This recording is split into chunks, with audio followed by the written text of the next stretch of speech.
Já estamos de volta depois do rápido intervalo, abraçando todos os telespectadores e os internautas que nos acompanham pelo portal Gazeta Web. Muito obrigado pelo carinho, pela audiência a você que em qualquer ponto do planeta acompanha a nossa programação, tá certo? Vamos dar sequência ao programa, lembrando que a Biblioteca Pública está oferecendo atividades para as férias escolares a partir de hoje, na reportagem de Fernando Palmeira. A Pública Estadual Graciliano Ramos está com uma programação especial para as férias da meninada, as férias escolares. E vamos saber aqui da Mira Dantas, a diretora da biblioteca, como é que está essa programação. Estamos com uma programação vasta, né, e diversificada.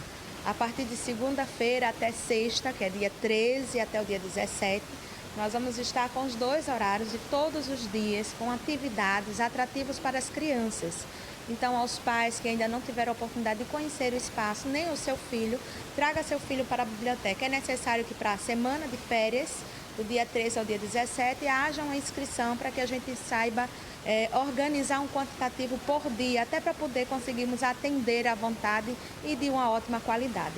Mas, no dia 26, nós vamos estar levando a biblioteca até a praia. Pois é, a biblioteca vai à praia. E é um verão e vamos estar lá naquela rua fechada da Orla da Pajuçara, realizando muitas atividades também com o objetivo de alcançar as crianças, né? Então serão atividades lúdicas, educativas para crianças, né? Com contação de história, recreação, brincadeiras, pintura facial, enfim, um monte de coisas. E no final do mês, né, para encerrar com chave de ouro o mês de férias das crianças, nós vamos estar com uma programação noturna chamada Uma Noite na Biblioteca. Existe uma noite no museu, né? Mas essa vez vai ser uma noite na biblioteca e aí os pais e as crianças vão poder ter uma experiência de dormir dentro da biblioteca, de à noite acontecer várias atividades, contação de história, brincadeiras, leitura, cinema e por fim fazer um acampamento dentro da biblioteca. Vai ser maravilhoso, mas também é necessário que você se inscreva e para esse dia, uma noite na biblioteca, é necessário que o pai ou responsável esteja acompanhando sua criança. Bom, falou em pais, a criança, coisa da ideia de individualidade, mas os grupos, as escolas, de que forma também podem se inscrever, se matricular para isso? É só ligar, né? Ligar para o número 3315-7877 e agendar. Normalmente a gente não recebe tantas ligações de escola por conta do recesso, mas existe sim alguns grupos, algumas instituições que estão ligando. Para uma noite na biblioteca, eu acho mais complicado você trazer uma turma de escola, né, porque tem várias responsabilidades ali inclusas. Então, normalmente, os que estão se inscrevendo, né, são filhos, né, os pais estão se inscrevendo para trazer. Mas, se de repente surgir a oportunidade, é só ligar e a gente conversa e vê como resolve. Vai ser exigida obrigatoriamente a presença de um pai ou responsável aqui? À noite na biblioteca, sim, né? Até para poder a criança se sentir mais à vontade, que vai ser uma aventura, né? Vai ser algo bem diferente e gostoso de incentivar a leitura, aproximando a biblioteca da criança. Então é necessário que numa noite, né? Numa noite ele não possa sair da sua casa, da sua cama, sem estar acompanhado com seu pai. Até para nos auxiliar nas atividades, é importante que os pais estejam.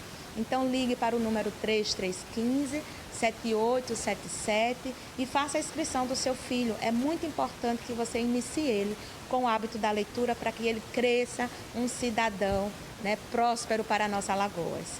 Olha, férias melhor do que essa não existe. Então está aí. É uma biblioteca, é um ambiente que tem vida além da leitura, toda essa programação, indo na praia, essa noite na biblioteca, maravilhoso. Anote, se informe e venha também participar.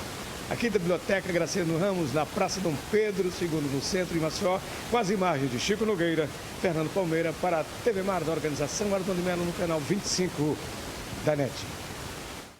Muito obrigado, Fernando Palmeira, pela sua participação. Está aí a participação também da Mira, né, que levanta a bandeira da cultura, e a Biblioteca Pública abrindo suas portas mais uma vez, fazendo um chamamento para a sociedade participar, comparecer nos horários de funcionamento e conhecer esse amplo acervo cultural, histórico, que traz, inclusive, não só a participação de muitas obras literárias para as crianças, mas também para as mais diversas idades.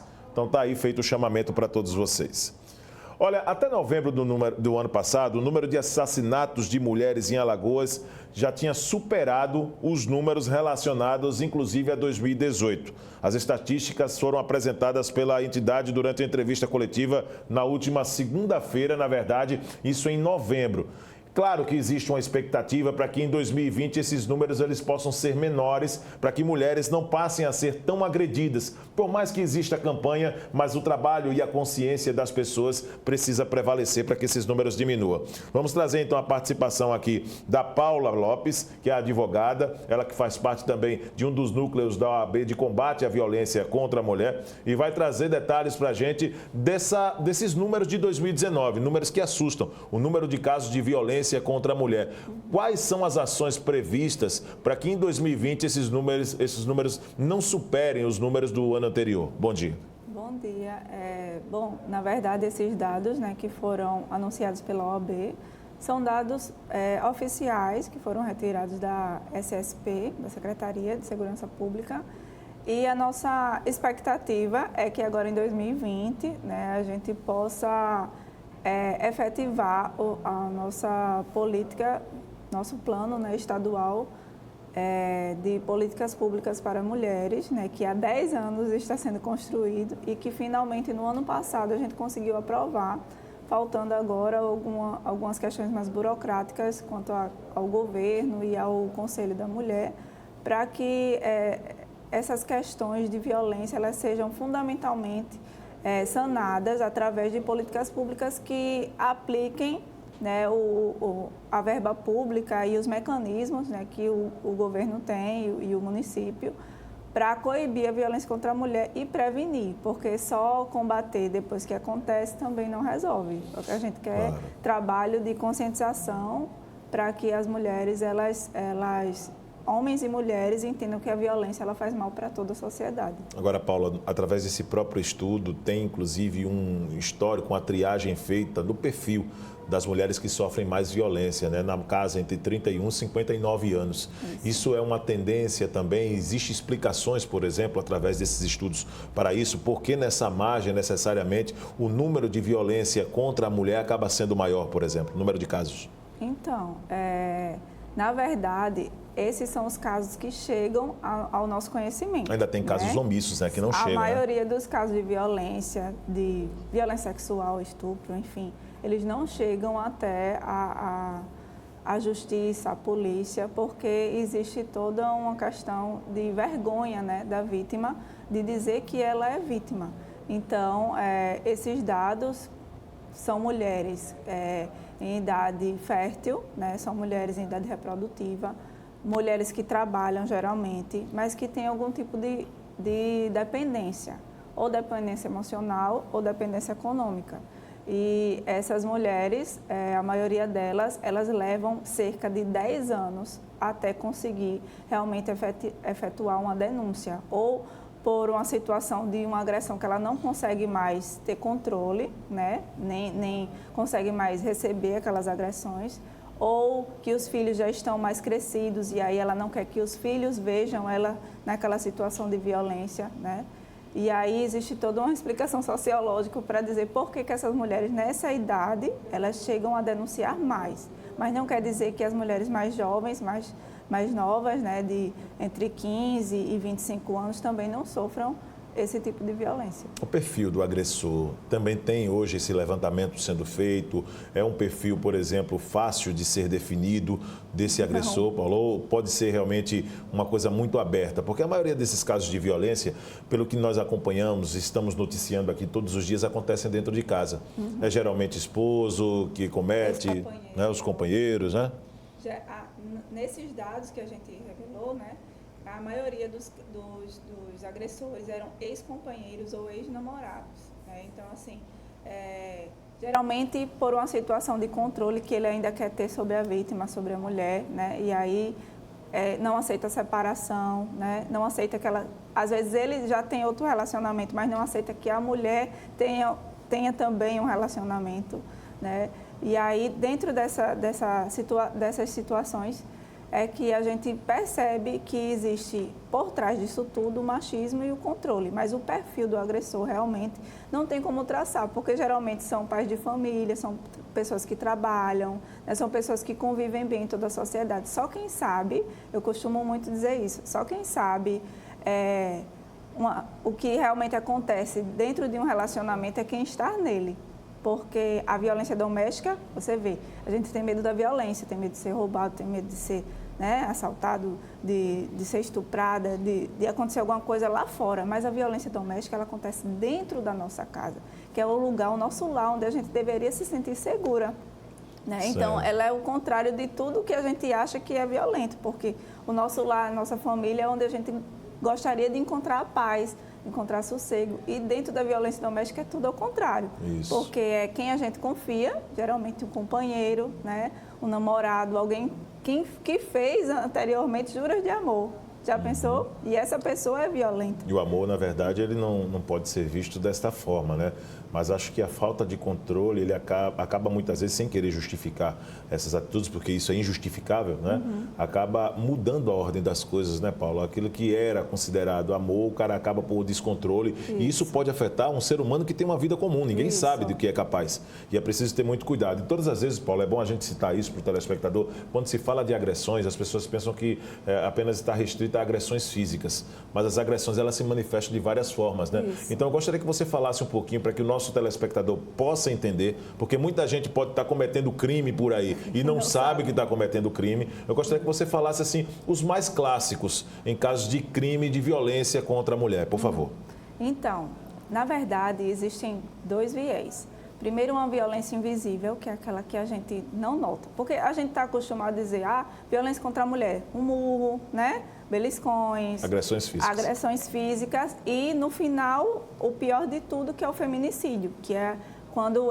tentativa de morte, né? Que é quando se mata uma mulher. É verdade. Para que ela se cale para sempre, para que ela não reclame, para que não exista mais nenhum tipo de controle. E aí o feminicídio é pior. Mas a violência invisível, que é aquele controle, que é a violência moral, que é a violência psicológica, né? Que é dizer todos os dias que a vítima é feia, que ela não presta, que a comida dela não serve, que tem outra mulher que faz, né, coisas que aquela esposa não faz, invisibilizar a esposa, soltar piadinhas. Isso tudo, né, acontece diariamente, mas é muito difícil identificar. A pessoa sente, né, tem a sua moral, né, afetada, se sente triste, mas não consegue, às vezes, identificar.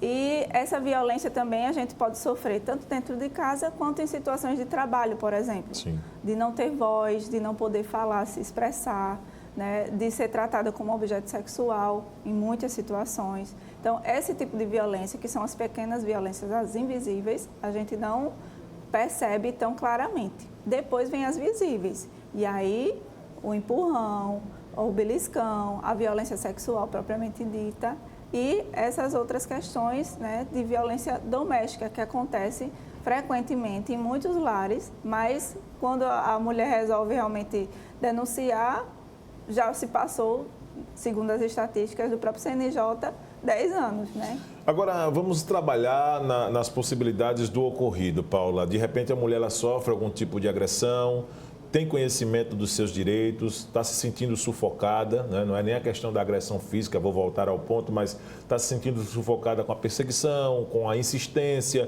por uma pessoa que não aceita o término da relação. O que é que ela precisa fazer para poder tentar afastar aquela pessoa e pelo menos voltar a respirar sem estar se sentindo acuada, por exemplo? Isso. Na prática, como é que a gente deve agir em Alagoas? Eu vou ser bem local e regionalizada, porque aqui a gente tem alguns mecanismos, mas que nem todos funcionam como deveriam. Perfeito. E aí, o que acontece? A mulher sofre violência, a primeira coisa que ela tem que fazer é identificar que tipo de violência ela está sofrendo. Se é física, se é psicológica, né? Se é moral, se é patrimonial, porque destruir o patrimônio da vítima também é violência, né? E aí, depois disso, procurar se organizar para ver de que forma ela vai sair daquela situação. Porque a gente não está falando de uma coisa pontual que você sai e acabou. A gente está falando muitas vezes de uma família, de uma estrutura familiar. Com certeza. Né? E o que eu recomendo é que a pessoa se programe, se organize para sair daquela situação, se tiver condições. Agora, se for uma coisa muito urgente, de uma violência ou ameaça de morte, procure os mecanismos. Por exemplo, tem a ONG, né, que eu faço parte, que é o Centro de Defesa dos Direitos da Mulher, fica localizado na região do Tabuleiro, estrategicamente porque é onde mais se comete violência contra a mulher em Maceió. Tem a Delegacia da Mulher, tem o próprio CEAM, que é um centro de atendimento às mulheres vítimas, fica aqui na parte baixa, né, na Jatiuca. E tem também, por exemplo, a casa-abrigo, se for um caso de ameaça grave, que a mulher tem que sair de casa com seus filhos urgentemente, tem a casa-abrigo, então procura a delegacia para poder fazer esse tipo de denúncia. Agora, também existem situações que a mulher sofre violência e ela não quer se separar do parceiro. E dentro dessa situação, o que é que a gente faz? A gente procura fazer alguns tipos de trabalho com mediação e também fazer com que ela entenda se o parceiro quer ou não ajuda. Porque, às vezes, a mulher quer que... A única coisa que ela quer é que o parceiro pare de ser violento. Existem alguns casos que dá certo e outros não. Mas para que isso aconteça, esse tratamento aconteça também com o parceiro, é preciso que ele também queira, porque não adianta só um querer, né? Os dois têm que ter essa vontade. E se for alguma situação de violência mais urgente, procura a delegacia. Se for de violência física, que a vítima esteja machucada, né? Procurar um pronto-socorro e de lá ser encaminhada à delegacia. Se for um caso de violência sexual, tem o núcleo de atendimento às vítimas de violência sexual que funciona no Hospital da Mulher. Também ela tem atendimento, tem psicóloga e tem vários profissionais que podem ajudar nesse momento. Muito bem, nós conversamos ali com a Paula, enquanto nós estávamos trazendo aqui, ela fazia explanação a respeito dos serviços que são oferecidos, nós mostramos aí o Instagram, né, tá aí, CDDM, Centro de Defesa dos Direitos da Mulher, né, o Instagram tá aí, muitos seguidores, inclusive, por sinal, para quem ainda não seguiu, tá aí, @CDDM_AL, para pegar todas as informações e explica muitas coisas de direitos, né, que a mulher tem e as maneiras que ela pode encontrar para poder, através da justiça, de um bom diálogo, tentar pelo menos sair de uma forma natural, tranquila e bem mais aceitável de uma relação. Paula, muito obrigado, inclusive, pela sua presença, tá? Todos os contatos aí já passados. Espero que as mulheres elas busquem realmente os meios para poder sair de uma relação de uma maneira menos traumática, não é? Porque às vezes isso realmente acaba trazendo problemas e problemas irreversíveis, como os casos de feminicídio, e que os números em 2020 aqui em Alagoas de casos de violência contra a mulher, eles sejam reduzidos mesmo, com a participação dessas instituições como a CDDM, com a participação do poder público, com a participação de nós da imprensa, para levar conhecimento das pessoas essa importância de respeito ao próximo, tá certo? Muito obrigada, eu que agradeço e convido a todas as mulheres que estejam em situação de violência, de muita tristeza, de depressão por conta desse quadro, que procure ajuda, não se cale. Muito obrigado.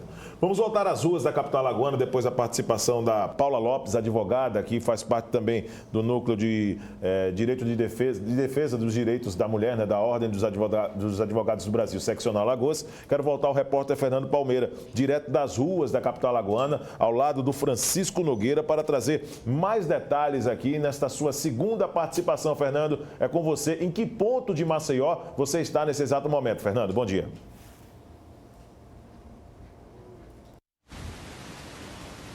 Bom dia mais uma vez, um abraço para você, para todos. Olha, nós estamos aqui próximo à Bomba do Gonzaga. Esse retorno de quadra, esse contorno que tem sua entrada, a opção lá na rua Eduardo Pinheiro Lobo e vem sair exatamente aqui, bem em frente à Bomba do Gonzaga, onde existe uma bifurcação, tanto para voltar para o centro da cidade, como pegar adiante até a Santa Amélia.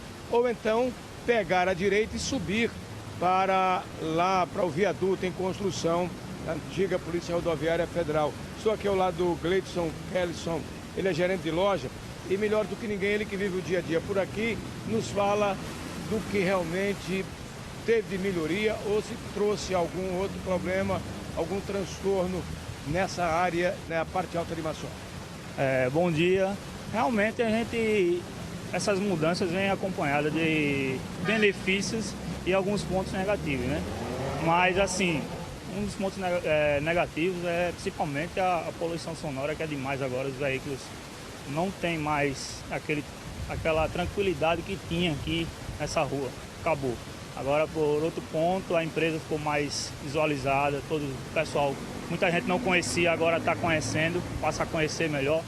E ficou também um pouco constrangedor para os nossos clientes aqui.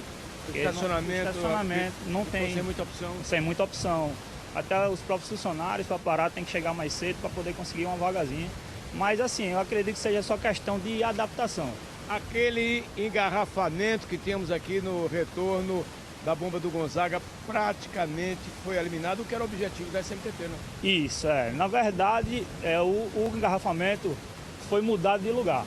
Ele passou da rua principal da avenida, foi relocado para as ruas laterais, né? Porque você precisa ver, esse horário aqui que a gente já não está mais no horário do pico, mas no horário do pico aqui de 5h30, 6 horas, meu amigo, é um buzinaço aqui. Até o pessoal se adaptar, você fica doidinho. Chico, olha o barulho da moto, o barulho de buzina. Caminhão, o Chico está aí mostrando, olha só, realmente, houve uma concentração de veículos exatamente aqui ao lado da sua loja, ao lado de outros setores do comércio aqui. Essa rua é a rua José Vieira. José Vieira.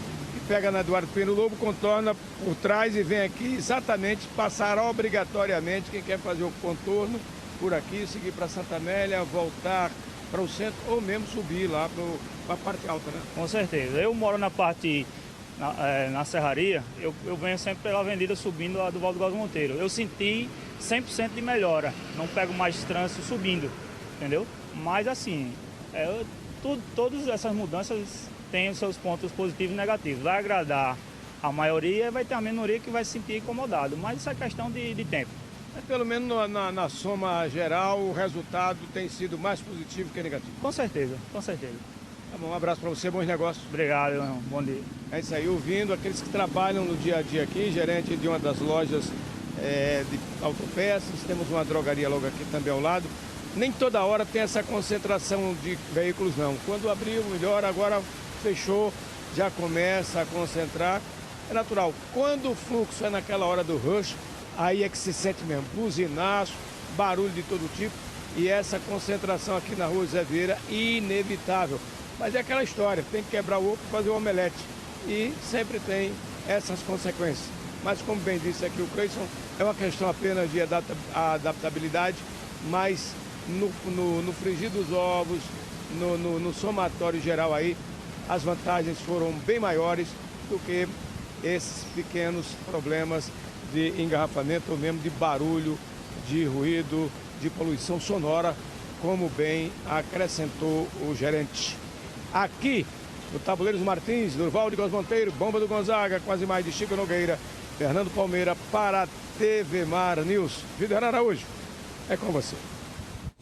Muito bem, Fernando Palmeira, muito importante, inclusive, o depoimento do comerciante, porque ele se depara todos os dias com esse problema. Mas é bem verdade que os benefícios, e ele mesmo colocou, né, para uma maioria, eles acabam sendo maiores, né? E essas imagens que o Francisco Nogueira mostra aí pra gente, são imagens que já apresentam um certo ordenamento no trânsito. Então, essa vaga de estacionamento que o comerciante lamentou, porque os funcionários precisam chegar mais cedo, essa dificuldade, eu diria que faz parte também de todo um compromisso que existe hoje quanto ao plano de mobilidade, porque todos nós sabemos que o mais importante é desafogar um pouco o trânsito na Avenida Fernandes Lima, na do Valdo de Góes Monteiro, para que o trânsito possa fluir com mais normalidade, e essa acaba sendo uma maneira mais ordenada, eu entendo que através de uma análise de trânsito, para poder levar as condições de mobilidade, pelo menos com mais tranquilidade para a população, principalmente aqueles que se dirigem para a parte alta. Vamos dar uma olhada então nas imagens do trânsito, circuito interno da SMTT, da Secretaria Municipal de Transporte e Trânsito, em vários trechos da capital alagoana. Olhando aqui alguns pontos, pois é, o trânsito fluindo com certa intensidade na Avenida do Valdo de Góes Monteiro para os veículos que vêm do aeroporto com sentido ao centro de Maceió. Está aí em plano aberto na imagem em destaque em seu vídeo. O Palato Ponta Verde também, né, na parte superior, canto direito do seu vídeo, também o trânsito está fluindo normalmente aqui na parte baixa, próximo ao estúdio da TV Mar Canal 25. Em outro ponto também da Avenida do Valdo de Góes Monteiro, nos Correios do Tabuleiro, o trânsito está fluindo também normalmente. Lembrando que pouquíssimos retornos ainda existem na Avenida do Val de Góes Monteiro. Na parte baixa tem a Avenida da Paz, né? Na parte baixa tem a Avenida da Paz, né? Para poder dar uma olhada no trânsito, principalmente próximo à Secretaria Estadual de Saúde. O cruzamento próximo ao conjunto José Tenório. O trânsito é intenso nos dois sentidos, principalmente para quem vem do Benedito Bentes com sentido à região central e os veículos que fazem o percurso oposto, saindo inclusive da região central com sentido ao Benedito Bentes, ao Salvador Lira, ao Graciliano Ramos, regiões muito movimentadas na parte alta de Maceió. E para fechar esta edição do TV Mar News, vamos trazer os destaques do portal Gazeta Web, o mais completo portal de notícias de Alagoas, com a movimentação de todo o final de semana. Transação obscura, tá aí, PGE precisa dizer se ato é legal e não fere o interesse público e a moralidade. É a opinião também na Gazeta, que você tem todos os detalhes no portal Gazeta Web. Policiais civis de Alagoas decidem futuro da categoria durante a Assembleia. Governo Renan Filho abandona memorial e a história da Rainha Marta. Isso, inclusive, foi desde a gestão anterior, tá? Nós temos que citar isso. O memorial Rainha Marta foi entregue meio que às pressas. Lembro bem dessa história. Carro capota, pega fogo e deixa uma pessoa morta e 2 feridas em Igaci. Mulher é morta a facadas e tem cabeça decapitada em União dos Palmares. Tá aí, olha, acabamos de falar de casos de violência contra a mulher. Tá aí um crime brutal aqui no interior, né? Em União dos Palmares. Prestadores de serviço de limpeza protestam por pagamento de salário. Homem armado rende frentista e rouba posto de combustível na L220. Esses e outros assuntos você tem através do portal Gazeta Web, além da programação da sua TV Mar Canal 25. Portal Gazeta Web, que é o mais completo portal de notícias de Alagoas. Assim nós vamos encerrando esta edição do TV Mar News. Deixe meu grande abraço para você. 11h30 da manhã. Já faça a convocação, hein? Quer saber as notícias do esporte? Canal Esportes, apresentado por Alexandre Lino, por Márcio Wander e por todos os outros feras aqui da sua TV Mar Canal 25. Vem aí, mais um programa líder em audiência na grade da sua TV Mar, emissora da organização Arnon de Melo, com a programação genuinamente alagoana. E eu te espero amanhã, a partir de 8h30 da manhã, programa ao vivo, para você que nos acompanha em qualquer ponto do planeta, com reprises no decorrer do dia. Grande abraço, ótimo início de semana para você. Até amanhã.